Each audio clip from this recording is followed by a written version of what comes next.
Meaning of elastin. Elastin. Elastin.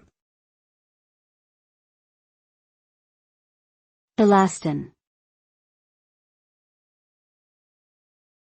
Elastin. Elastin is a protein found in connective tissue that provides elasticity and resilience to organs like the skin, lungs, and arteries. It is responsible for giving these tissues their ability to stretch and recoil. Elastin fibers are produced by specialized cells called fibroblasts, and once formed, they do not regenerate.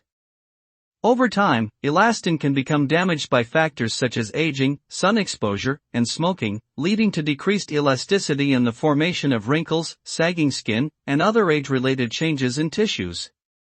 Maintaining healthy levels of elastin is important for maintaining youthful-looking skin and overall tissue function.